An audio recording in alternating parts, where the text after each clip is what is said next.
चलिए क्लास को आगे बढ़ाते हैं और आज हम बात करेंगे नवाचार के साथ साथ कुछ शैक्षणिक योजनाएं और शिक्षा से संबंधित कुछ अधिनियम के ऊपर और इस तरह से आगे बढ़ेंगे। तो आज का जो हमारा सबसे पहला टॉपिक है नवाचार, जिसको दूसरे शब्दों में इनोवेशन भी कहा जाता है। इससे भली भांति आप परिचित हैं। देखिए, आपको कोई भी काम करना हो, यदि आपको रुचि बनाए रखनी है तो आपको काम करने के तरीके में नवाचार का प्रयोग करना, मतलब कि नवीन तरीकों को अपनाना अत्यंत आवश्यक है। और ये जो नवाचार है या इनोवेशन है या जो नवीनता है, ये निश्चित तौर पर आकर्षण तो रखती ही है, नई एनर्जी पैदा करती है, नए तरीके से। एक जैसे मैं बहुत सामान्य सा उदाहरण दूं, आपको देखा होगा आप लोगों ने कि रेस्टोरेंट्स या होटल्स वगैरह जो हैं वो बार बार 2 साल 3 साल में अपना पूरा इंटीरियर ही चेंज कराते हैं। क्यों कराते हैं? क्योंकि सेम इंटीरियर से कस्टमर बोर हो गया है, तो फिर इंटीरियर नया करवा दिए और कुछ नए टेक्निक्स, नए तरीके यूज कर लिए, सर्विस का पैटर्न बदल देंगे, डिश की क्वालिटी, नाम चेंजेस बदल देंगे, मतलब कि फूड क्वालिटी वही रहेगी पर उसका नाम परिवर्तन कर दिया, उसमें कुछ नए टैगलाइंस जोड़ दिए। तो ये चीजें जो है हर क्षेत्र में की जाती है। इवन जैसे हम भी क्लासेस वगैरह लेते हैं, हम हर साल हमको सेम सब्जेक्ट को पढ़ाना होता है, तो हमारा प्रयास होता है कि हर बार हम सेम चीजों को ही पढ़ाएं, लेकिन हम नए तरीके से पढ़ाएं, अपडेट करते हुए पढ़ाएं और ज्यादा इंटरटेन करते हुए पढ़ाएं। जैसे जब भी नई बैचेस स्टार्ट होती है, नए कोर्सेस स्टार्ट होते हैं, तो उसमें क्या होता है, कॉन्स्टिट्यूशन पढ़ाया ही जा रहा है, कॉन्स्टिट्यूशन नहीं बदला, भारत का संविधान नहीं बदलेगा, पढ़ाया वही जाएगा, लेकिन उसी को और ज्यादा इंटरेस्टिंग बना करके नए उदाहरण के साथ, नए एग्जाम्पल्स के साथ, आपके उन क्वेश्चंस के साथ जो हाल ही में एग्जाम में पूछे हुए, और आगे ग्राफ क्या बनता है कि अब अगले एग्जाम में इसी पैटर्न पे कैसे क्वेश्चंस पूछे जा सकते हैं, इन तरीकों को यूज करके बताया जाता है, पढ़ाया जाता है।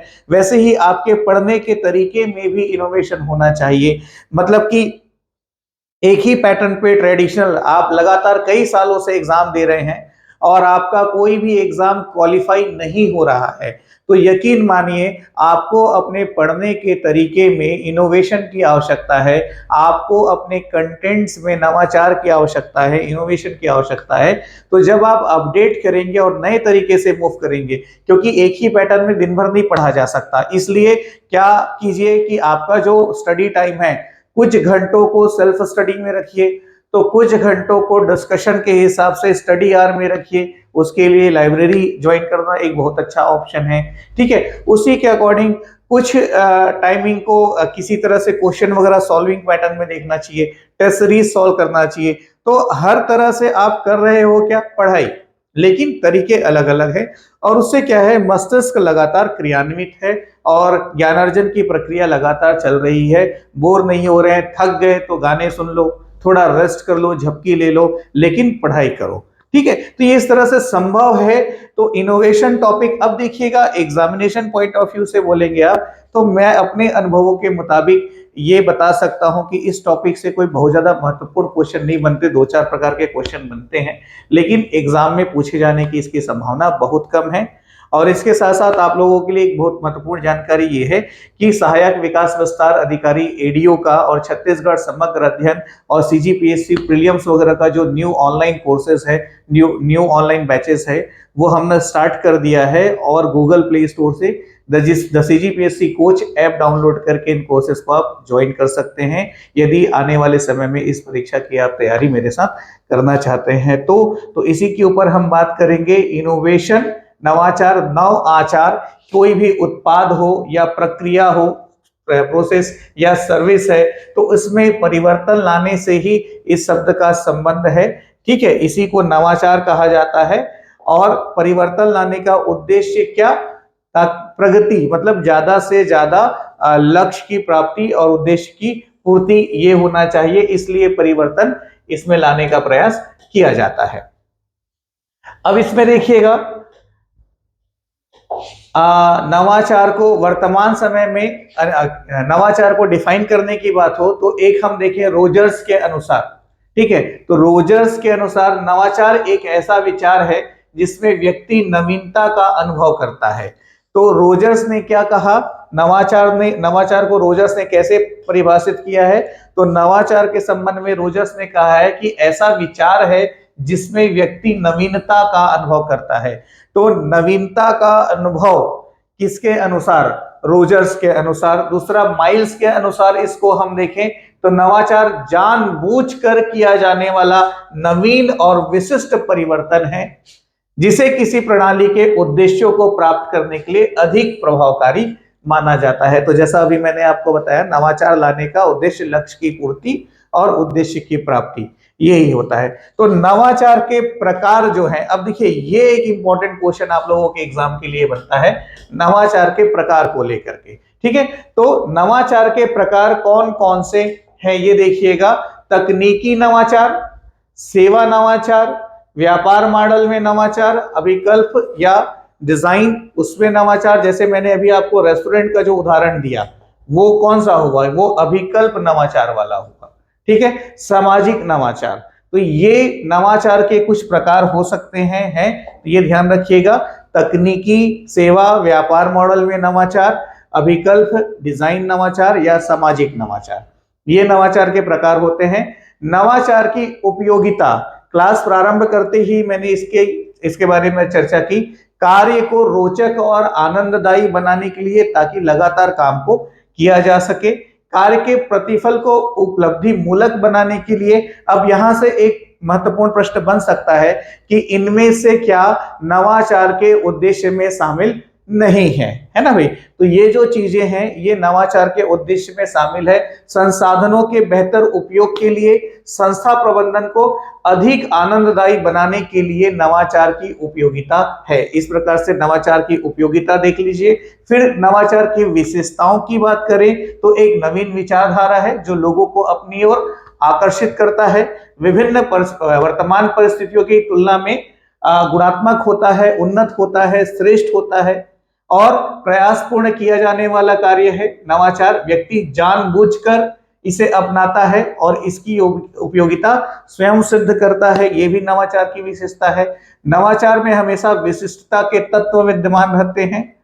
नवाचार वर्तमान परिस्थितियों में सुधार के नवीन प्रयास हैं। और शिक्षा के संदर्भ में हम बात करें तो परिवर्तन का संबंध परस्पर एक दूसरे को प्रभावित करने वाला है, ठीक है। तो देखेंगे क्लासेस में भी जो भी इनोवेटिव टीचर्स होते हैं, टीचर्स की भी इनोवेशंस की ट्रेनिंग्स वगैरह भी होती हैं, उनको प्रशिक्षण दिया जाता है, ठीक है। तो जो भी इनोवेटिव टीचर होते हैं ना, वो हर बार ये प्रयास करते हैं कि आपको अलग अलग तरीके से और नए नए उदाहरणों के माध्यम से आपको पढ़ाया जाए। थ्योरी वही है, टॉपिक वही है, लेकिन पढ़ाने का तरीका इतना गजब का हो जाता है कि क्लास अटेंड करने में मजा आता है। अरे बात समझ में, ठीक है। तो ये नवाचार की कुछ विशेषता हुई। अब देखिए अगला महत्वपूर्ण बिंदु नवाचार के संदर्भ में ये आपके सामने आ जाता है और ये आपके एग्जामिनेशन सिलेबस से पूरी तरह से संबंधित है। अरे बात समझ में। तो इसमें क्या है, जो नवाचारी शिक्षक की भूमिका क्या होगी। तो हॉस्टल वार्डन वाले एग्जाम के पॉइंट ऑफ व्यू से हम देखें तो ये महत्वपूर्ण हो जाता है, ध्यान रखिएगा, ठीक है। नवाचारी शिक्षक की भूमिका क्या है, नवाचारी शिक्षक की भूमिका क्या है। तो नवाचारी शिक्षक की जो भूमिका है, नवाचार को ग्रहण करने वालों में परिवर्तन की आवश्यकता का बीज रोपण कर उसे विकसित करना। मतलब जो भी छात्र हैं, जो भी विद्यार्थी आपके संबंध में हैं, तो नवाचार के माध्यम से उसकी आवश्यकता को स्पष्ट करते हुए उन्हें समझाना, बताना, तैयार करना, परिवर्तन के लिए ग्रहणकर्ताओं के साथ पारस्परिक संबंध स्थापित करना, यह नवाचारी शिक्षक की भूमिका है। ग्रहणकर्ताओं में परिवर्तन के लिए उत्सुकता एवं संकल्प निर्मित करना। जैसे उदाहरण के लिए मैं ही अभी बोल दूं कि देखिएगा संडे को मैं एक बहुत शानदार अलग तरह की क्लास लेने वाला हूं और सिर्फ लाइव उसको अवेलेबल कराऊंगा, उसको मिस मत कीजिएगा। रात को 8 बजे हमारी एक लंबी बढ़िया क्लास होगी और जो कि हॉस्टल वार्डन के एग्जाम के लिए 4 प्रश्नों के लिए मील का पत्थर साबित होगी। अब ये क्या है, मैंने एक उत्सुकता आपके अंदर पैदा कर दी। आपका माइंड सेट हो जाएगा कि हाँ संडे को 8 बजे सर की एक बढ़िया वाली क्लास अटेंड करनी है, हॉस्टल वार्डन के एग्जाम में उस क्लास से बहुत बढ़िया बढ़िया क्वेश्चन फंसने के चांस है। आ रही बात समझ में? तो इस क्या होगा, इंतजार रहेगा। तो बिल्कुल उत्सुकता, संकल्प निर्मित करना, ग्रहणकर्ता को उसके लिए तैयार करना, ग्रहणकर्ताओं के संकल्प का व्यवहार में परिवर्तन करना, परिवर्तन एवं नवाचार को स्थापित करना और अपनाए गए नवाचार बीच में अवरुद्ध ना हो, इस बात का पूरा ख्याल रखना और लगातार इसके लिए संपर्क बनाए रखना और परिवर्तन के पूर्व निर्धारित उद्देश्यों तक ग्रहणकर्ताओं के साथ पहुंचना। ये एक शिक्षक की भूमिका या एक नवाचारी शिक्षक की भूमिका के संबंध में महत्वपूर्ण तथ्य है। ध्यान दीजिएगा, एजुकेशन क्या कोई भी क्षेत्र हो, किसी भी क्षेत्र में आप कोई भी कार्य करें, नवाचार इतना बढ़िया माध्यम है, इतना बढ़िया तरीका है। मतलब यदि उसके लिए आपको सोचना पड़ता है, विचार करना होता है, एनर्जी लगानी पड़ती है, ये नहीं कि अपना मोबाइल में रील्स देखते देखते पूरा टाइम वेस्ट कर डाले। तो कोई भी व्यक्ति नवाचार को जब अपनाना चाहता है तो उसके लिए उस काम करना पड़ता है। जैसे अभी आप लोग ध्यान दीजिएगा, सीजीपीएससी प्रीलिम्स की मैं बात करें, जो इनोवेशन की टेक्निक अभी मैंने क्रिएट की है और उसको मैं प्रत्यक्ष उदाहरण के साथ आप लोगों के सामने स्पष्ट करूंगा आने वाले समय में। सीजीपीएससी प्रीलिम्स की हम बात करें तो प्रीलिम्स में छत्तीसगढ़ के 50 अंक के 50 प्रश्न होते हैं। ये 100 अंक के 50 प्रश्न होते हैं। तो ये छत्तीसगढ़ के 50 प्रश्न को यदि तरीके से डील कर लिया तो आपका प्रीलिम्स क्वालिफाई करने से कोई नहीं रोक सकता। मतलब मैंने बताया है कि सीजीपीएससी प्रीलिम्स क्वालिफाई करने के लिए करंट अफेयर के साथ खाली छत्तीसगढ़ तैयार कर लो, जीएस के 8-10 क्वेश्चन अपने आप बन जाते हैं, थोड़ा बहुत भी पढ़ाई किया हुआ है तो उतने में प्री निकल जाता है। तो एक छत्तीसगढ़ का 50 क्वेश्चन वाला पार्ट हुआ। फिर इसमें देखिएगा जैसे एसीएफ रेंजर एग्जाम है, इसमें छत्तीसगढ़ के 50 प्रश्न आते हैं। अभी जैसे देखिएगा असिस्टेंट प्रोफेसर है आपका, ठीक है, असिस्टेंट प्रोफेसर में आपके 50 अंक के छत्तीसगढ़ के प्रश्न आते हैं, 50 प्रश्न छत्तीसगढ़ के आते हैं। वैसे ही अभी आपका एडीओ है ना, तो एडीओ में आपका छत्तीसगढ़ से 30 अंक के 30 प्रश्न पूछे जाते हैं। तो ओवरऑल छत्तीसगढ़ का जो पाठ्यक्रम है वो काफी मायने रखता है, इन सभी परीक्षाओं में आपके सिलेक्शन का बहुत बड़ा कारण बनता है। और इन सभी कोर्सेज की न्यू बैचेस अभी मैंने स्टार्ट की है ऑनलाइन, और इन सभी न्यू बैचेस में, न्यू कोर्सेज में अभी एडमिशन का प्रोसेस चल रहा है। लगभग 1 हफ्ते बाद मैं अपनी क्लासेस स्टार्ट करने वाला हूं। तो इसमें देखिएगा छत्तीसगढ़ को जिस नए इनोवेटिव तरीके से मैं अभी पढ़ाने वाला हूं और जिस कंपैरेटिव स्टडी के साथ आपके सामने कंटेंट रखूंगा, क्योंकि जो मैंने विद्यार्थियों के मध्य, स्टूडेंट्स के बीच जो मैंने अनुभव किया उसमें मुझे ये समझ में आता है कि बुक्स बहुत सारी हैं लेकिन कंफ्यूजिंग है, डेटा बहुत सारा है, उसको प्रिपेयर करना अपने आप में एक बड़ा चैलेंज है। और उसके बाद भी पूरी तैयारी के बाद जरूरी नहीं है कि जो आपने पढ़ा है वो एग्जाम में फंस जाए। तो ऐसी परिस्थिति में जो पढ़ा हुआ है उस नॉलेज का यूज करके कैसे आंसर तक अप्रोच बनाएं, ये चीजें अपने आप में बहुत महत्वपूर्ण है। इसकी 8-10 डेमो क्लासेस भी मैं नेक्स्ट वीक से यूट्यूब में आप लोग को अवेलेबल कराऊंगा। कहने का मतलब ये है कि इस इनोवेशन को या नवाचार के माध्यम से पूरे छत्तीसगढ़ वाले भाग को इतना जबरदस्त तरीके से मैं आप लोगों को प्रिपेयर करवाने वाला हूं अपने ऑनलाइन कोर्सेज में कि समझ, ये बहुत बड़ा कारण बनेगा आपका सिलेक्शन का। और जो बाकी दूसरे सब्जेक्ट्स हैं उसको भी उसी पैटर्न में हम आगे जाकर के कवर करेंगे, क्योंकि overall end of the day ये जरूरी नहीं है कि आपने कितनी पढ़ाई की, किससे पढ़ाई की, कैसे पढ़ाई की, ये जरूरी है कि आपका सिलेक्शन हुआ या नहीं हुआ। तो हर हाल में सिलेक्शन लिस्ट में अपना नाम लाना है और उसके लिए जितना मेहनत करना पड़े, जितना मरना पड़े, रोज मरिए, सारा दुख, सारी तकलीफ उस दिन मिट जाएगी जिस दिन सिलेक्शन लिस्ट में आपको अपना नाम दिखाई देगा। तो बिल्कुल पॉसिबल है, इम्पॉसिबल किसी भी प्रकार से नहीं है। नवाचार शिक्षा और परिवर्तन दोनों के द्वारा प्रभावित होती है। अब नवाचार में 3 बातें जो है आवश्यक है। क्या? सुधार की दृष्टि से शैक्षणिक परिवर्तन की चाह, संयुक्त संदर्भ में नवाचार का चयन और नवाचार के प्रयोग हेतु साधनों का आयोजन करना। ठीक है, तो नवाचार को लेकर के बहुत ज्यादा प्रश्न एग्जाम में नहीं बनते हैं और बहुत ज्यादा डीप हमको जाना भी नहीं है। ऐसा भी हो सकता है कि नवाचार से कोई भी क्वेश्चन आपको एग्जाम में देखने को ना मिले, क्योंकि योग वाले भाग से कम 2 प्रश्न 100% अटैक करेगा। और उसके अलावा जो शैक्षणिक योजना और अधिनियम है, यहां से भी महत्वपूर्ण प्रश्न बनते हैं, जिसके ऊपर अभी हम चर्चा करने वाले हैं। तो हॉस्टल वार्डन टेस्ट सीरीज के माध्यम से जितने भी महत्वपूर्ण क्वेश्चंस है उसकी प्रैक्टिस लगातार आप लोगों को करवाई जा रही है। और इसी संदर्भ में हॉस्टल वार्डन का ऑब्जेक्टिव बुक का भी कंटेंट आपको दिया हुआ है, ताकि आप ज्यादा से ज्यादा क्वेश्चन, बता रहा हूं जो हॉस्टल वार्डन ऑब्जेक्टिव बुक है मेरी, उसको कम से कम 4 बार आपको कंप्लीट करना है। ये नहीं कि एक बार सॉल्व किए उसके बाद छोड़ दिए, उस पूरे बुक को 4 बार आपको कंप्लीट करना है। यकीन मानिए उस बुक से ही आपको आराम से 50 से 60 क्वेश्चन एग्जाम में मिलेंगे। ठीक है, उसी पैटर्न में ही क्वेश्चंस का सिलेक्शन करके उस बुक को रेडी किया हुआ है। अब देखिएगा सिलेबस के अकॉर्डिंग हम आगे बढ़े तो शैक्षणिक योजनाओं के बारे में हम कुछ बात करें तो छात्रावास एवं आश्रम योजना जो है, इसके अंतर्गत क्या किया जाता है। देखिए, योजना के उद्देश्य को समझना है आपको एग्जामिनेशन पॉइंट ऑफ व्यू से, और समझना क्या, याद करना होता है सीधे सीधे। तो इस तरह से हम पढ़ते डिस्कस करते हैं कि चीजें दिमाग में सेट हो जाती हैं। ठीक है, तो अनुसूचित, अब देखिएगा हितग्राही कौन है, तो अनुसूचित जनजाति मतलब कि एसटी, एससी और अन्य पिछड़ा वर्ग ओबीसी के विद्यार्थियों के लिए अध्ययन के दौरान निशुल्क आवासीय तथा मेस सुविधा उपलब्ध कराना, ये छात्रावास एवं आश्रम योजना का मूल उद्देश्य है। और इसके अंतर्गत 3273, ध्यान दीजिएगा, 3273 आश्रम जो है संचालित हैं। लाभान्वित विद्यार्थी जो हैं 1,91,983 से ज्यादा है। और इसके अंतर्गत प्रति माह 900 रुपए की छात्रवृत्ति भी प्राप्त होती है। तो क्वेश्चन बनता है ऐसा कि छात्रावास एवं आश्रम योजना का उद्देश्य क्या है, या छात्रावास एवं आश्रम योजना के अंतर्गत कितने की छात्रवृत्ति प्राप्त होती है, या छत्तीसगढ़ में कितने छात्रावास इस योजना के अंतर्गत छात्रावास एवं आश्रम संचालित है। या फिर एक ज्वाइंट क्वेश्चन बनता है कि छात्रावास एवं आश्रम योजना के अंतर के संबंध में इनमें से क्या क्या सही है। तो जो तथ्य सही है वो यहाँ पे मैंने आपके सामने रखे हुए हैं। अरे बात समझ में।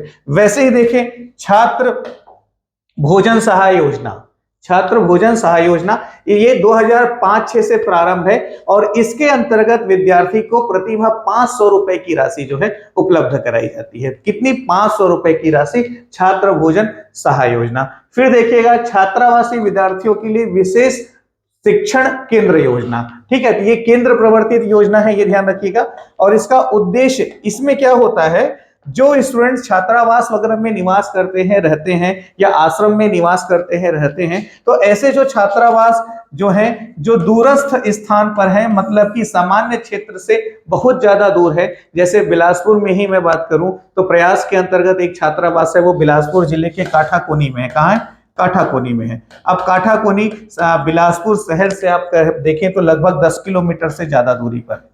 अरे बात समझ में। तो अब वहां का जो स्टूडेंट है उसके पास ऐसी सुविधाएं तो है नहीं कि डेली बिलासपुर आना जाना हो जाए, या यहाँ आकर के क्लासेस अटेंड कर ले। तो इसका हल निकाला गया क्या, इस योजना के माध्यम से छात्रावासी विद्यार्थियों के लिए विशेष शिक्षण केंद्र योजना के माध्यम से। और इसका उद्देश्य क्या है, या इसके अंतर्गत क्या होता है, जो छात्रावास है, या जो हॉस्टल है, या जो आश्रम है, वहां पर ही कोचिंग संस्थानों को टेंडर वगैरह दे करके, उनको काम दे करके वहां के विद्यार्थियों को गणित, विज्ञान, अंग्रेजी, कॉमर्स, इन सब सब्जेक्ट्स की तैयारी के लिए अतिरिक्त क्लासेस या ट्यूशन क्लासेस उपलब्ध कराई जाती है उसी हॉस्टल में, उसी छात्रावास में जहां विद्यार्थी रह रहे हैं। अरे बात समझ में। तो ये उसका उद्देश्य है। बहुत शानदार योजना रही और इसका लाभ जबरदस्त देखने को मिला है। मतलब स्टूडेंट्स के रिजल्ट एक प्रयास के ही अंतर्गत लगभग 20-22 स्टूडेंट है मेरे प्रयास में। एक साल मैंने भी क्लासेस ली है, फिजिक्स पढ़ाया हुआ है, तो लगभग 20 से 22 स्टूडेंट है मेरे जो प्रयास योजना के अंतर्गत बिलासपुर के प्रयास छात्रावास वगैरह में रहे, वहां पर पढ़े, वहां तैयारी की, और आज की डेट पे वो डॉक्टर्स या इंजीनियर्स बन चुके हैं। मतलब नीट, जेई वगैरह उन्होंने क्वालिफाई किया, अब उनकी स्टडी भी कंप्लीट हो चुकी है। मैंने लगभग 8 साल 7 साल पहले वहां पर क्लासेस ली थी।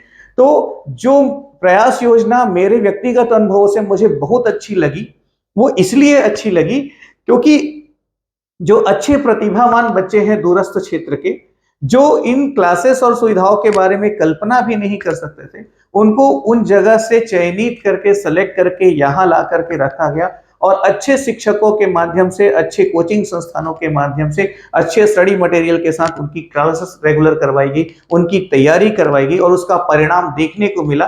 मतलब ये स्टूडेंट का ही खुद स्टेटमेंट है कि सर हम तो कभी सोच भी नहीं सकते थे कि हम कभी डॉक्टर बनेंगे। मतलब कि फ्री सीट में नीट क्वालिफाई करके एडमिशन हुआ, फ्री सीट में स्टडीज की, मतलब कि डॉक्टर की पढ़ाई का भी खर्चा गवर्नमेंट ने उठाया, फाइनली डॉक्टर बन चुके हैं, आज गवर्नमेंट सेक्टर में ही अपनी सर्विसेज दे रहे हैं, सेवाएं दे रहे हैं। तो निश्चित तौर पर ये बहुत ही सम्माननीय है। तो प्रयास के ऊपर भी अभी हम बात करेंगे। तो ये वाली जो मैंने अभी आपको बात बताई ना, तो ये इसके माध्यम से हॉस्टल में सब्जेक्ट एक्सपर्ट्स के थ्रू कोचिंग वगैरह को टेंडर दे करके अच्छी क्लासेस होने से क्या होता है, जिस भी एग्जाम में स्टूडेंट बैठ रहा है, मतलब अच्छे अच्छे रिजल्ट्स आ रहे हैं, 85-90% जो है वो सब देखने को मिल रहे हैं। तो सीधी सी बात है, प्रतिभा की कमी नहीं है, आवश्यकता उनको संसाधन और मार्गदर्शन देने की है। मैं बिल्कुल इस बात पे बिलीव रखता हूं कि प्रतिभा की कमी बिल्कुल भी नहीं है। इवन आप सभी की भी नैतिक जिम्मेदारी भविष्य में जरूर ये होगी, प्रतिभा की कमी नहीं है। ठीक है, आवश्यकता क्या है, संसाधन एवं मार्गदर्शन देने की। ठीक है, और वो भी सही, उचित संसाधन और उचित मार्गदर्शन देने की आवश्यकता है। फिर देखिएगा, जैसे अभी इस क्षेत्र में मेरे द्वारा जो प्रयास किया जा रहा है, मैं और सौरभ सब मिलकर के, जो हॉस्टल वार्डन का ही रिटर्न एग्जाम है, 300 पद लगभग आए हैं नोटिफिकेशन। संभावना है कि अगस्त 2024 में इसका एग्जाम वगैरह भी कंडक्ट होगा। कई लाख स्टूडेंट्स ने इस फॉर्म को भरा हुआ है ना। अभी देखिएगा आने वाले टाइम में क्या होगा कि ये जो क्लासेस YouTube पर हम उपलब्ध करा रहे हैं, ये पूरी तरह से निःशुल्क है, मोबाइल सभी के हाथ में है, नेटवर्क अवेलेबल हो चुका है। वे सभी स्टूडेंट्स जिनके लिए पॉसिबल नहीं था, वो सब भी क्लासेस के माध्यम से हमारे साथ तैयारी कर रहे हैं। कई सारे ऐसे स्टूडेंट्स हैं, आप लोग कमेंट करके मुझे बताइएगा कि ऐसे कौन कौन से स्टूडेंट्स हैं जिन्होंने प्रिपरेशन के बारे में सोचा भी नहीं था, लेकिन हमारी क्लासेस के माध्यम से तैयारी करना शुरू कर दिया है। और यदि आपने तैयारी करना शुरू कर दिया है तो यकीन मानिए एक दिन सिलेक्शन लिस्ट में आपका नाम भी जरूर आएगा। देर सवेर कभी ना कभी सफलता मिलती है, और सफलता हर किसी के जीवन में आती है, किसी के जीवन में जल्दी आती है, किसी के जीवन में देरी से आती है, लेकिन ये सफलता जो है संसाधन एवं मार्गदर्शन पर ही उपलब्ध के पर ही डिपेंड करता है, उसी पर निर्भर करता है। और इसीलिए ही मतलब संसाधन के परिप्रेक्ष्य में बुक्स और टेस्ट सीरीज उपलब्ध कराना, मार्गदर्शन के लिए फ्री क्लासेस यूट्यूब पर उपलब्ध कराना, तो ये काम हम कर रहे हैं। और यकीन मानिए जो स्टूडेंट्स क्लासेस के माध्यम से सिलेक्ट होंगे, निश्चित तौर पर बड़ी मात्रा में सिलेक्ट होंगे। आप लोगों को भी मैं जरूर कहूंगा कि आगे जाकर के आप भी कम से कम अपने क्षेत्र के लोगों को, अपने क्षेत्र के बच्चों के लिए कुछ ना कुछ ऐसा कार्य जैसा जरूर कीजिएगा जिससे उनके जीवन में या उनके एक महत्वपूर्ण कदम हो और नई दिशा आए, नया परिवर्तन आए। और ये संभव है, असंभव बिल्कुल नहीं है। चलिए, थोड़ी सब्जेक्ट के बाहर की बातचीत हो गई, वो सब एग्जाम में नहीं पूछा जाएगा, लेकिन सामाजिक परिप्रेक्ष्य में बहुत जरूरी है, आवश्यक है। बिल्कुल वही चीज है, स्वस्थ तन मन, स्वस्थ तन स्वस्थ मन, या स्वास्थ्य सुरक्षा योजना के नाम से भी इसको जाना जाता है। ये 2007-8 से प्रारंभ हुआ है।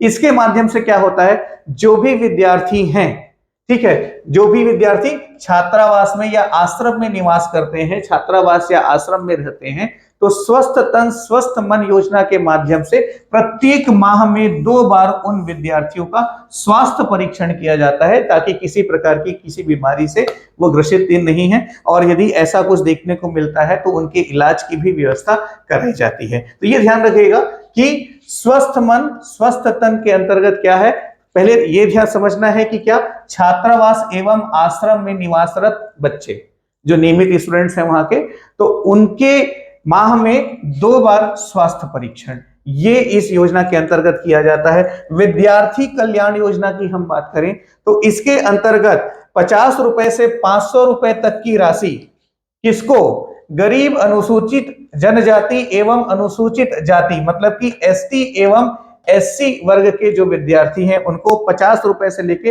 500 रुपए तक की जो राशि है विद्यार्थी कल्याण योजना के अंतर्गत ये उपलब्ध कराई जाती है। क्यों, उद्देश्य क्या है? आकस्मिक चिकित्सा, गणवेश एवं उनकी रुचियों को प्रोत्साहन तथा व्यावसायिक संस्थाओं में प्रवेश के उद्देश्य से। ठीक है, विद्यार्थी कल्याण योजना। इसके बाद है आपका प्रावीण्य छात्रवृत्ति योजना, मतलब जो भी स्टूडेंट्स मेरिट लिस्ट वगैरह में आते हैं, जिनके परीक्षा परिणाम अच्छे आते हैं, और ध्यान रखिएगा लगातार जो अच्छा परिणाम देते हुए आ रहे हैं, तो उन विद्यार्थियों को प्रावीण्य छात्रवृत्ति योजना के माध्यम से प्रोत्साहन हेतु राशि प्रदान की जाती है। ठीक है, उनको एक तरह से क्या बोलना चाहिए, राशि प्रावीण्य सूची में आने पर राशि प्रदान करते हुए सम्मानित किया जाता है, मोटिवेट किया जाता है, प्रोत्साहित किया जाता है।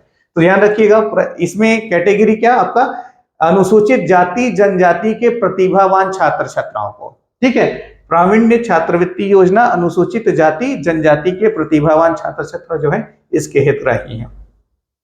कन्या साक्षरता प्रोत्साहन योजना, अनुसूचित जाति जनजाति की कन्याओं को शिक्षा में प्रोत्साहन हेतु यह योजना संचालित है। फिर से एसटी एससी, ध्यान रखिएगा, कन्या साक्षरता प्रोत्साहन योजना, तो ओनली फॉर गर्ल्स, वो भी कैटेगरी क्या, एसटी एससी, अनुसूचित जाति जनजाति। तो छठवीं में प्रथम बार प्रवेशित एसटी एससी की जो छात्राएं हैं, अनुसूचित जाति जनजाति की जो छात्राएं हैं, वो इसके लिए पात्र होते हैं, और इनको 500 रुपए दिया जाता है प्रतिवर्ष, और प्रतिवर्ष का मतलब 10 माह, ध्यान रखिएगा, 2 माह नहीं, प्रतिवर्ष का मतलब 10 माह, तो 10 माह तक या प्रतिवर्ष 500 रुपए जो है वो दिए जाते हैं। तो 10 माह के हिसाब से वो दिए जाते हैं ना, क्योंकि 2 महीने तो गर्मी की छुट्टी होती है। फिर देखिएगा निःशुल्क पाठ्य पुस्तक प्रदाय योजना, तो इसके बारे में भी आप लोगों को पहले से जानकारी है। कक्षा 1 से 10 तक के जो भी गवर्नमेंट स्कूल में या अशासकीय अनुदान प्राप्त या फिर गैर अनुदान प्राप्त इंग्लिश मीडियम स्कूल, जैसे कि आत्मानंद उत्कृष्ट विद्यालय वगैरह हुआ, ठीक है, वहां के बच्चों को पढ़ाई में प्रोत्साहन देने के लिए योजना संचालित है। निःशुल्क पाठ्य पुस्तक उनको प्रदान किया जाता है, मतलब कि पढ़ने के लिए किताबें बाहर से खरीदने की आवश्यकता नहीं है। निःशुल्क गणवेश प्रदाय योजना, इसके अंतर्गत कक्षा 1 से 8 तक के बच्चों को, अब इसमें भी देखिएगा जो गवर्नमेंट स्कूल में शासकीय विद्यालयों में जो पढ़ रहे हैं बच्चे, बालक बालिका हैं, कक्षा 1 से लेकर 8वीं तक के, उनको 2 सेट स्कूल ड्रेस, गणवेश 2 सेट स्कूल ड्रेस, और वे बच्चे जो रजिस्टर्ड मदरसे वगैरह में पढ़ाई कर रहे हैं, उनको 1 से 8वीं तक के बच्चे को 1 set school dress, school uniform जो है इस योजना के अंतर्गत निःशुल्क उपलब्ध कराया जाता है। तो निःशुल्क गणवेश प्रदाय योजना, ये ध्यान रखिएगा। फिर देखिएगा सरस्वती साइकिल योजना, बहुत महत्वपूर्ण है, कई बार एग्जाम्स में इसको लेकर के पूछा भी जा चुका है। सरस्वती साइकिल योजना की एक चीज बहुत अच्छी है, क्या देखिएगा, सरस्वती साइकिल योजना के अंतर्गत पहली चीज तो जो है हितग्राही जो है वो सिर्फ और सिर्फ बालिका है, तो इसका उद्देश्य क्या है, बालिका शिक्षा को बढ़ावा देना।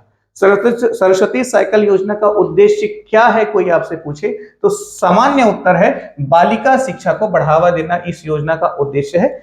इसके अंतर्गत कक्षा 9वीं में, कक्षा 9वीं के छात्राओं को, किन छात्राओं को, एसटी एससी एवं बीपीएल में ओबीसी या सामान्य वर्ग की भी छात्राएं हो सकती हैं, लेकिन बीपीएल कैटेगरी की होना आवश्यक है।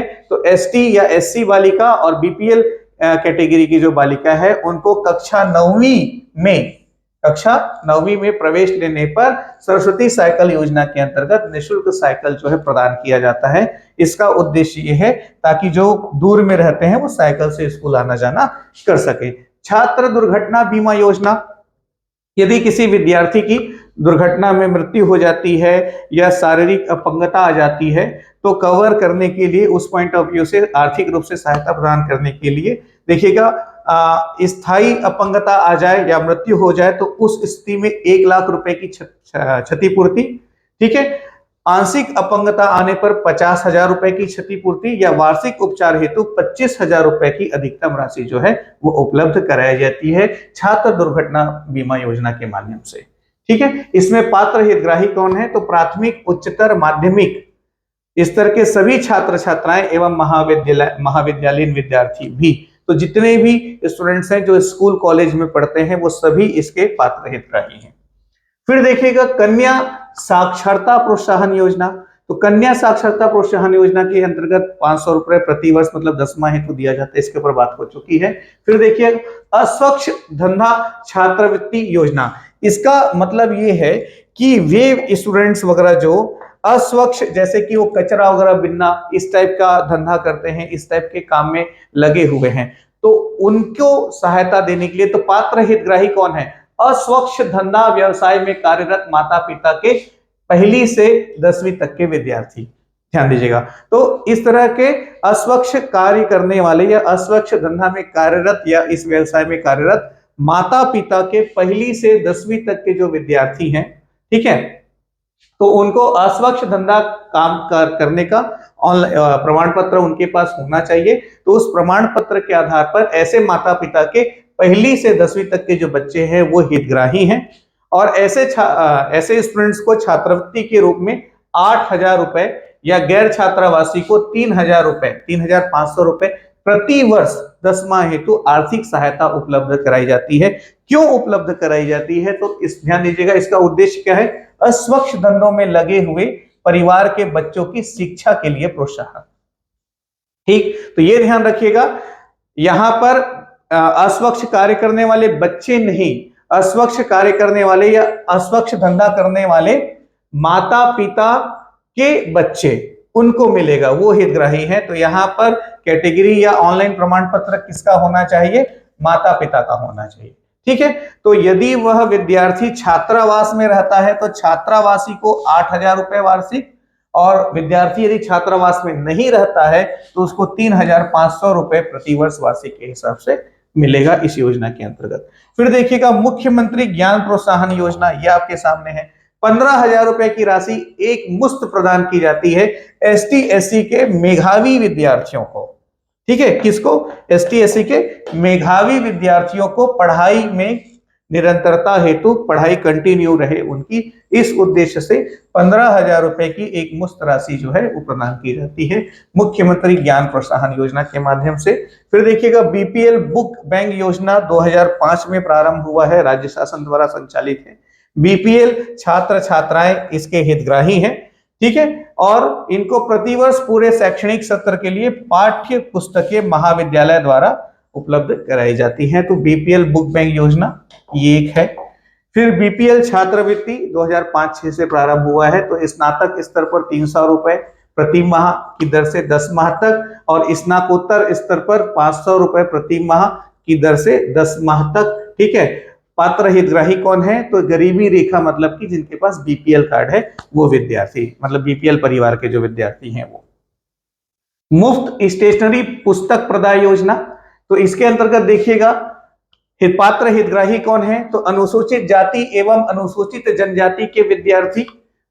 ठीक है, अनुसूचित जाति एवं अनुसूचित जनजाति के विद्यार्थी पात्र हितग्राही हैं। इसी तरह से आपको पढ़ते हुए पूरा चलना है, उद्देश्य, पात्रता और क्या इस योजना के अंतर्गत लाभ मिलता है।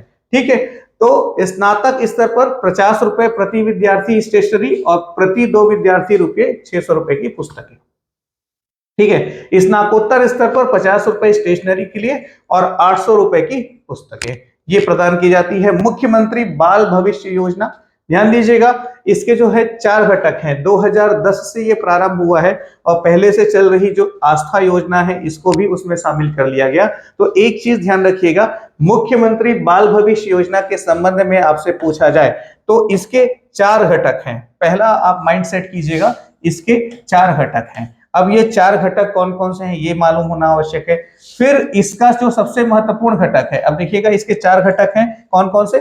आस्था, निष्ठा, प्रयास और सहयोग। ठीक है, इसके 4 घटक हैं। कौन कौन से 4 घटक हैं? ध्यान रखिएगा, आस्था, निष्ठा, इसके 4 घटक हैं। पहला आस्था, दूसरा है निष्ठा, और तीसरा है प्रयास, और चौथा है सहयोग। ठीक है, इसके 4 घटक हैं। समझिएगा, इसमें जो दूसरा घटक है निष्ठा, ये अब बंद कर दिया गया है। आस्था पूर्व में संचालित था, क्या है इसके बारे में भी मैं बताने वाला हूं, पर ध्यान रखिएगा इसके अंतर्गत जो सबसे महत्वपूर्ण घटक है वो है प्रयास। इसका जो सबसे महत्वपूर्ण घटक है वो क्या है? प्रयास। और वर्तमान में हमारे राज्य में 14 जो है प्रयास आवासीय विद्यालय जो है वो संचालित हैं। तो इसकी संख्या बढ़ते बढ़ते 14 तक पहुंच चुकी है। ठीक है, तो मुख्यमंत्री बाल भविष्य योजना 2010 से प्रारंभ, अनुसूचित क्षेत्र, आदिवासी उपयोजना क्षेत्र या नक्सल प्रभावित जिलों के विद्यार्थियों के लिए। इसके 4 घटक, तो आस्था ये 2007 से प्रारंभ हुआ था। ठीक है। अनाथ हुए बच्चों के लिए दंतेवाड़ा जिला मुख्यालय में आस्था गुरुकुल विद्यालय संचालित है। तो किन बच्चों के लिए? जो नक्सली हिंसा से अनाथ हुए हैं, जिनके माता पिता का देहांत हो गया। इस विद्यालय में कक्षा 1 से लेकर 12वीं तक पूरे वर्ष निःशुल्क शिक्षा, भोजन, मनोरंजन, खेल, आवास, इन सभी की सुविधा प्रदान की जाती है। बहुत ही जबरदस्त सार्थक कदम रहा। ध्यान रखिएगा, आस्था विद्यालय कहां पर है? तो दंतेवाड़ा जिला मुख्यालय में है। कभी बस्तर घूमने जाएं तो दंतेवाड़ा तरफ जाएं तो इस विद्यालय में विजिट जरूर करें। सच में बहुत बढ़िया कार्य सरकार द्वारा किया हुआ है, राज्य सरकार द्वारा क्रियान्वित है, संचालित है। निष्ठा की बात करें तो 1 से 12वीं तक के विद्यार्थियों को राजनांदगांव जिले के निजी शालाओं में अध्ययन कराने का प्लान था, लेकिन इसको 2021 से बंद कर दिया गया है। कारण है शिक्षा अधिनियम, जिसके बारे में भी मैं आगे आपको बताने वाला हूं। ठीक है। प्रयास ये चल रहा है। प्रयास के अंतर्गत 9वीं से 12वीं के प्रतिभावान छात्र छात्राओं का चयन करते हुए प्रयास आवासीय विद्यालय में उनको रख करके श्रेष्ठ कोचिंग संस्थानों के अच्छे फैकल्टीज के माध्यम से IIT, JEE, NEET, CLAT, banking वगैरह इन सभी प्रकार के एंट्रेंस एग्जाम की तैयारी तो करवाई जाती है। उसके साथ साथ 9वीं से 12वीं की स्कूल शिक्षा भी प्रदान की जाती है। तो प्रयास अपने आप में बहुत शानदार प्रोजेक्ट है। ठीक है, ये अभी भी संचालित है। रायपुर, दुर्ग, बिलासपुर, बस्तर, सरगुजा, कांकेर, कोरबा, जसपुर और बालोद जिलों का नाम याद रखिएगा। एक प्रश्न ये भी बनता है कि इनमें से किस जिले में प्रयास विद्यालय संचालित नहीं है? तो इन जिलों में प्रयास विद्यालय संचालित है। दूसरा प्रश्न ये बनता है कि कुल कितने प्रयास विद्यालय संचालित है वर्तमान में? तो वर्तमान में 14 प्रयास आवासीय विद्यालय जो है वो संचालित हैं। इसके बाद है सहयोग। ये किसके लिए है? तो 12वीं उत्तीर्ण विद्यार्थी को उच्च शिक्षा हेतु आर्थिक सहयोग प्रदान की जाती है। ध्यान रखिएगा, यह योजना वर्तमान में दंतेवाड़ा मुख्यालय में ही संचालित है। तो सहयोग के अंतर्गत क्या होता है? 12वीं पास करने के बाद उच्च शिक्षा के लिए आर्थिक सहयोग प्रदान किया जाता है, लेकिन यह वर्तमान में दंतेवाड़ा मुख्यालय में ही संचालित है। तो ये कुछ महत्वपूर्ण शैक्षणिक योजनाएं हुई एग्जामिनेशन पॉइंट ऑफ व्यू से। इसके बाद कुछ महत्वपूर्ण शैक्षणिक अधिनियम के ऊपर हम चर्चा करते हैं। तो भारत में शिक्षा का अधिकार या अनिवार्य बाल शिक्षा का अधिकार अधिनियम, अनिवार्य बाल शिक्षा का अधिकार अधिनियम शैक्षणिक अधिनियम के अंतर्गत सबसे पहला अधिनियम है आपके सामने। इसमें आपको क्या याद रखना है? तो याद रखना है 86 अमेंडमेंट ऑफ कॉन्स्टिट्यूशन, 6वां संविधान संशोधन अधिनियम, 86 अमेंडमेंट ऑफ कॉन्स्टिट्यूशन, ये याद रखना है। इसके माध्यम से जो भारतीय संविधान में मूल अधिकार हैं उसमें संशोधन करते हुए अनुच्छेद 21 के अंतर्गत 21 का या फिर 21A भी लिखा होता है। ठीक है, तो अनुच्छेद 21 का के अंतर्गत अनिवार्य शिक्षा का अधिकार जो है वो रखा गया मूल अधिकार के अंतर्गत। याद रखिएगा, क्या? अनिवार्य निःशुल्क शिक्षा का अधिकार, अनिवार्य निःशुल्क शिक्षा का अधिकार। तो 86 अमेंडमेंट ऑफ कॉन्स्टिट्यूशन आपको याद रखना है। आर्टिकल नंबर 21A या 21 का आपको याद रखना है। ठीक है, अब देखिएगा 2 दिसंबर 2002 को संशोधन किया गया था। तो ध्यान दीजिएगा, शिक्षा को मौलिक अधिकार मतलब कि निःशुल्क शिक्षा कहां? 14 वर्ष तक के बच्चों के लिए। कितने? 14 वर्ष तक के बच्चों के लिए निःशुल्क शिक्षा की व्यवस्था इसके अंतर्गत की गई है। ध्यान रखिएगा, इसको कंपलसरी किया हुआ है पूरे देश में, सभी राज्यों में। हालांकि हमारे राज्य में इसका विस्तार करते हुए इसको कक्षा 12वीं तक कर दिया गया है, उसके बारे में भी मैं भी बताऊंगा। तो ये आपको ध्यान रखना है कि अनिवार्य निःशुल्क शिक्षा का मूल अधिकार आर्टिकल नंबर 21 का जो मूल अधिकार है भारतीय संविधान का, 86 अमेंडमेंट ऑफ कॉन्स्टिट्यूशन। और एक चीज ये याद रखना है कि यह कब से लागू हुआ आपसे पूछा जाए, यह कब से प्रभावी हुआ आपसे पूछा जाए, तो ये 1 अप्रैल 2010 से प्रभावी हुआ है। ठीक है, 1 अप्रैल 2010 से प्रभावित हुआ है। निःशुल्क अनिवार्य शिक्षा का जो अधिकार है मूल अधिकार में 86 अमेंडमेंट ऑफ कॉन्स्टिट्यूशन से जो जुड़ा। ठीक है, आर्टिकल नंबर 21A या 21 का ये कब से? 1 अप्रैल 2010 से लागू हुआ है। तो ये डेट बहुत महत्वपूर्ण है, 1 अप्रैल 2010। बाकी डेट आपको याद नहीं रखना है। ठीक है, फिर देखिएगा इसके अंतर्गत क्या हुआ है। तो इसके अंतर्गत एक तो 6 से 14 वर्ष के आयु के बच्चों को प्राथमिक शिक्षा जो है वो निःशुल्क प्रदान करना है। ये है 6 से 14 वर्ष के विद्यार्थियों को, 6 से 14 वर्ष के बालक बालिकाओं को, हर राज्य को इसका पालन करना अनिवार्य है। तो राज्य शासन के मूल कर्तव्य में इसको शामिल किया हुआ है कि वो 6 से 14 वर्ष तक के बच्चों को अनिवार्य शिक्षा, निःशुल्क अनिवार्य शिक्षा प्रदान करे, उसकी व्यवस्था करे। ये राज्य सरकार का काम है, ध्यान दीजिएगा। फिर उसके अलावा इसमें यह भी व्यवस्था की गई जिसके बारे में आपने बहुत सुना होगा, ठीक है, लेकिन यह योजना जो है किस अधिनियम के अंतर्गत या किस कानून के अंतर्गत चलाई गई है इसकी जानकारी आपको नहीं होगी।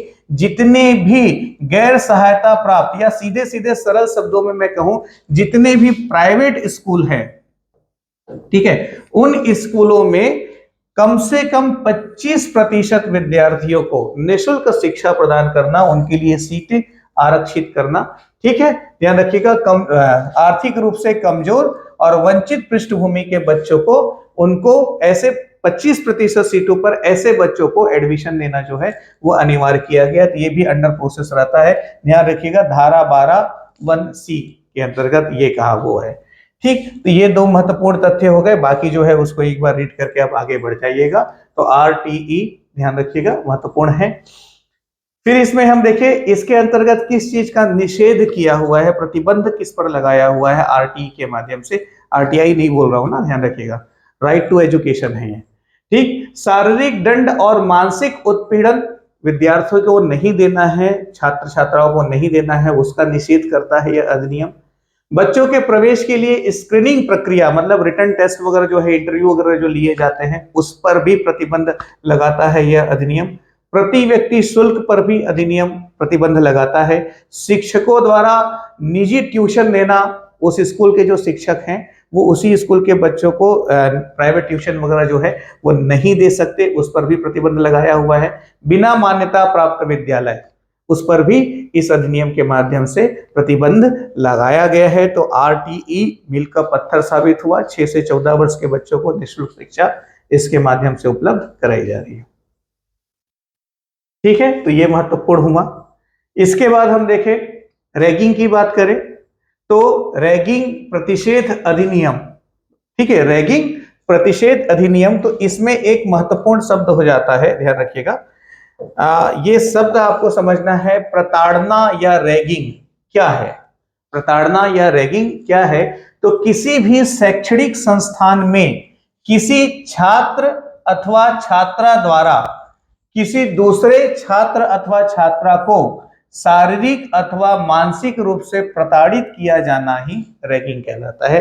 तो शारीरिक या मानसिक रूप से प्रताड़ित करना, स्टूडेंट को, मतलब देखा होगा आपने, सीनियर स्टूडेंट जूनियर स्टूडेंट्स की रैगिंग लेते हैं, ठीक है, तो यह अपराध है और इस पर प्रतिबंध स्थापित किया जा चुका है। इस संदर्भ में शैक्षणिक संस्थाओं में प्रताड़ना या रैगिंग का प्रतिषेध अधिनियम 2001 पारित किया गया है। छत्तीसगढ़ शैक्षणिक संस्थाओं में प्रताड़ना का प्रतिषेध अधिनियम 2001 जो है यह पारित किया गया है, ध्यान रखिएगा। तो इसका उद्देश्य क्या है? तो इसका उद्देश्य है रैगिंग पर प्रतिबंध लगाना, ठीक है, रैगिंग पर प्रतिबंध लगाना और रैगिंग से संबंधित जो भी शिकायतें आती है उसका निराकरण करना। तो देखिएगा रैगिंग कब कहा जा सकता है, रैगिंग कब कहा जा सकता है, इसको और ज्यादा डिस्क्राइब किया हुआ है। किसी छात्र अथवा छात्रा का मजाक उड़ाना रैगिंग है। किसी ऐसा कार्य करने के लिए उकसाना या बाध्य करना जिसमें उसकी इच्छा नहीं है या उचित नहीं है, रैगिंग है।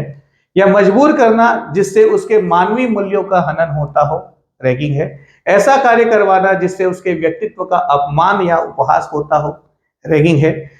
किसी छात्र या छात्रा का अवैधानिक रूप से रास्ता रोकना अथवा उसे अवैधानिक रूप से कहीं बंद कर देना, कैद करके रखना, रैगिंग है। उसे किसी प्रकार की क्षति पहुंचाना, शारीरिक या मानसिक, रैगिंग है।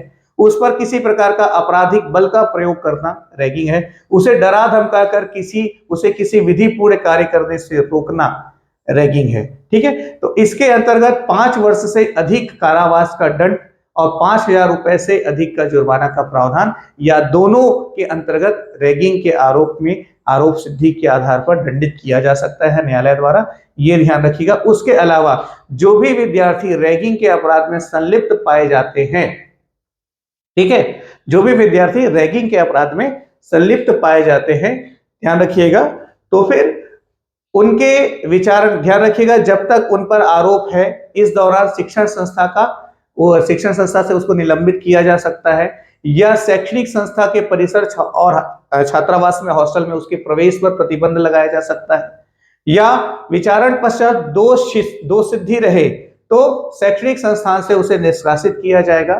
ठीक है, या निष्कासित निषेध छात्र या अन्य कोई व्यक्ति जो इस नियम के तहत दोष सिद्ध पाया गया है उसे राज्य के भीतर किसी भी अन्य शैक्षणिक संस्थान में 3 वर्ष तक प्रवेश नहीं दिया जाएगा। तो इस तरह की कार्यवाही आरोपी छात्र के विरुद्ध हो सकती है, इसलिए रैगिंग न तो करे न ही किसी को करने दें, और इस तरह की प्रतिक्रिया में कभी भी किसी का भी सहयोग न करें। ध्यान रखिएगा, जो आपके जूनियर्स हैं वो आपके छोटे भाई बहन की तरह है, तो उनको उचित मार्गदर्शन दो, उनको सहयोग प्रदान करो, ताकि आपकी उंगली पकड़ करके वो उस एजुकेशन सिस्टम का एक महत्वपूर्ण विद्यार्थी बनते हुए अपने लक्ष्य और उद्देश्यों की प्राप्ति कर सके। जिस उद्देश्य से, जिस कारण से उस कॉलेज में या स्कूल में एडमिशन लेता है वहां वो अच्छे से पढ़ाई कर सके, ये हमारा काम होता है।